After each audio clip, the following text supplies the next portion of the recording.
How was practice today? You said that last Wednesday wasn't so good. This Wednesday was the players didn't tell you? No, You didn't ask? Oh, you should have asked you're them. the expert. Well, we were about halfway through, and it was not to our standards. So we kind of audibled.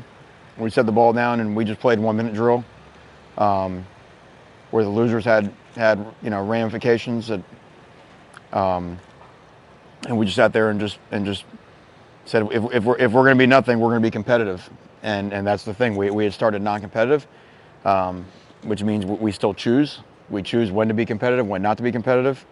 And when I say we, it's not every player. It's not every player on one side of the ball or the other, but there's too many guys that ruin it for everybody. So we had I don't know the last time I've ever seen that, but that'll be a day. I think today will be a day that they'll remember.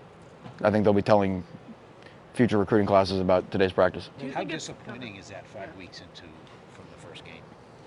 I just think it is, though. This is yeah. Well, you just don't look when you're talking about changing a culture. You don't just put posters on the wall and do this and it just happens. I mean, this is something that is years of in the making, and it's never easy because again, human inertia is to be average and mediocre, right? That current and that gravitational pull sucks you down every day.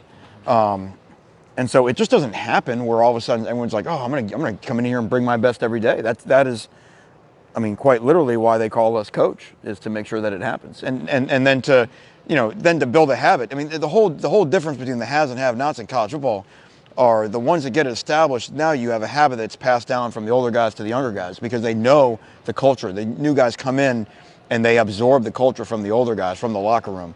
That's all the stories we heard here, the names that are hanging from the ceiling here. They all pass it down. Well, at some point there's a disconnect with that, and then when there's disconnect, it has to be rebuilt, and that just doesn't happen. Maybe it's because you have an extra week, and like you're saying, human nature with the kids, they just know you're not playing this week. Right, but you see how the mind works, though? Oh, maybe it's just Central Michigan. Maybe we scored the first drive really easily. I mean, and that's the whole point. It doesn't matter. It's just work, and you are fighting the natural instinct of your brain. The brain's always trying to give you a reason to not perform your best, always. And that's why some people win and some people lose. So the idea of how to fight that instinct and saying, okay, I know that we don't have a game this week. It doesn't matter. There's a ball. We're going to snap it. It demands my best for 4 to 6 seconds. And then that's it. And then if it happens again, it happens again. Is this eventually something you'd like to see the players take care of themselves? So later say, what? That's what I told them. That's what I told them after practice. I said, those of you that came here with a competitive spirit today, you could feel it because the players always know.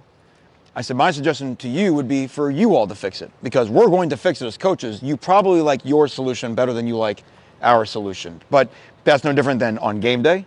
That's no different than seeing guys at the hotel. The players always know the vibe and the pulse of the locker room. So yes, they have asked for it. The players have always said, we want to be able to police ourselves more. Well, guess what? Here's your badge. Is the next step as a coach benching these guys more or sending sort of that kind of message where playing time is curtailed? Well, there's no doubt that you tie in playing time to competitiveness.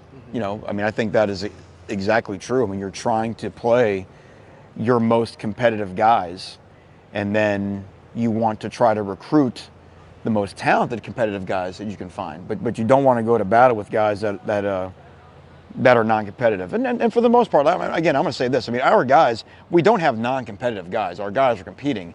The difference is how often are we competing and are we choosing at certain times? And that's where we're trying to separate those, into different classes. Is that ultimately the disease you're talking about?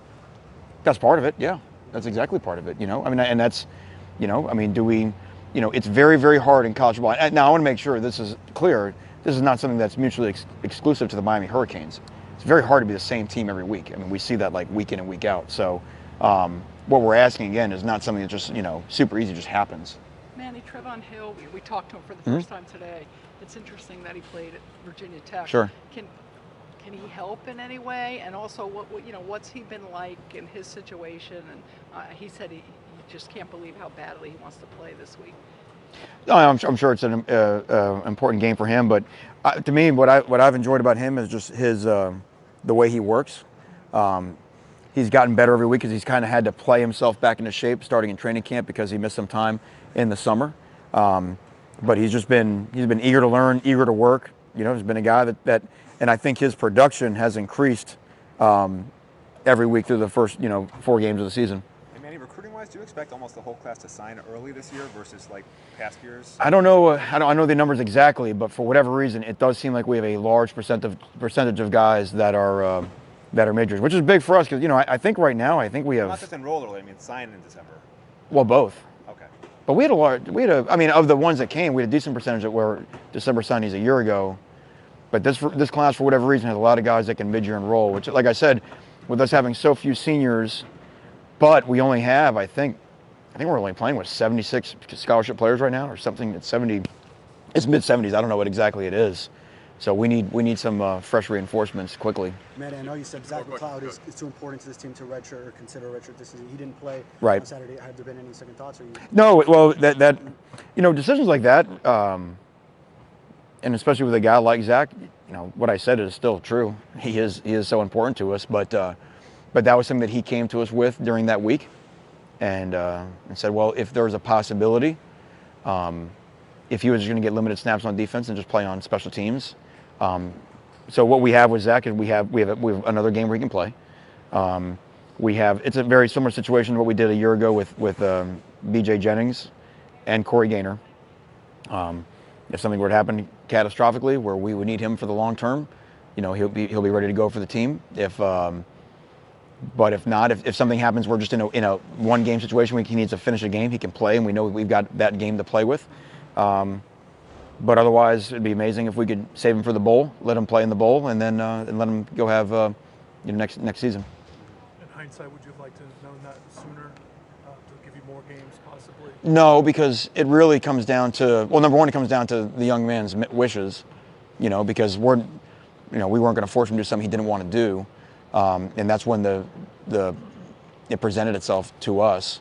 And then also, I think you had to get a couple games in to really figure out what the rotation is going to be, and where it all fits in. So, I think, like most problems, they occur when they occur, and they can only be solved when they need to be solved. Thanks, everybody. How'd Nessa look for you today? He's been really good. He's been running around. Got into some team periods today, so a good shot in the arm to our defense to have him back. Thank you all, okay?